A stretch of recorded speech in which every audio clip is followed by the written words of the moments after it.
father was here last Friday. You're here a week later. Why Middle Georgia? Listen, I think we got to turn out everyone. We're running everywhere. We got to treat everything like a swing state. The reality is we don't have the benefit of a mainstream media that will run cover for us like they're doing for Joe Biden. You see that between social media censoring all the corruption that's coming out now, even though it's verified by third parties and the emails are there and no one from the Biden camp is denying it. They'll still run that kind of cover. We don't get that benefit. We have to campaign. We have to bring our message to the American people. The mainstream media isn't going to tell them about Donald Trump's accomplishments. They're not going to talk about the economy. They're not going to talk about, now a fourth Middle East peace deal. These things that are sort of the holy grail of geopolitical politics. They won't talk about those things. Pulling out of endless wars, the highest number of new startup businesses, the lowest numbers of unemployment for African Americans, for women, for Hispanics across the country. They won't talk about those things, so we have to bring the message directly to the people.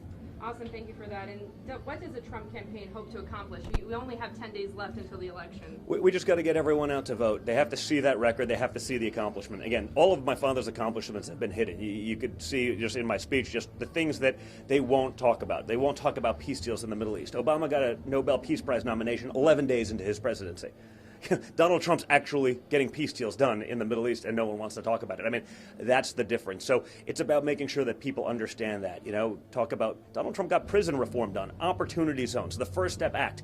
That wasn't a Republican Party platform issue. It was just the right thing to do. So he went and did it. And that's the difference between a business guy like Donald Trump, who gets things done, and a guy like Joe Biden, who will just talk about it for 47 years but not actually accomplish anything. And your viewers should ask themselves, if you're on the fence and you're not sure, name a single Joe Biden accomplishment.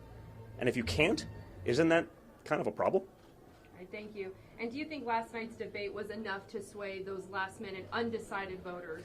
I think it should be. I mean, it was very clear, right? Joe Biden talks about everything, but there was no policy out there, right?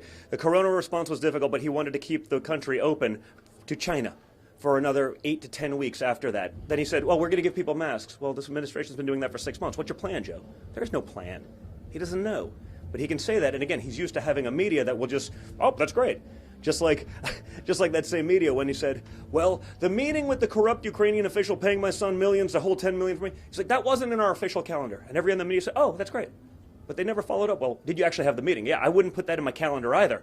Of course they're not putting it in the official calendar. The meeting happened. People have now verified that.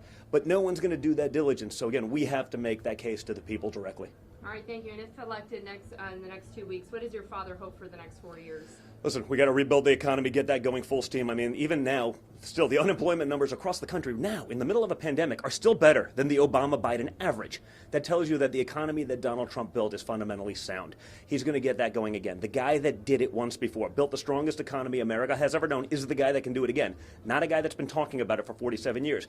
Then I think he'd love to get infrastructure. Now that we're pulled out of those endless wars and we don't have to go spend trillions of dollars there, let's put that in there. Let's build roads, tunnels, bridges in Georgia. Let's put Americans to work for that. And I think if we send a mandate to D.C. with Donald Trump at the helm, he's a builder. That's what he can do.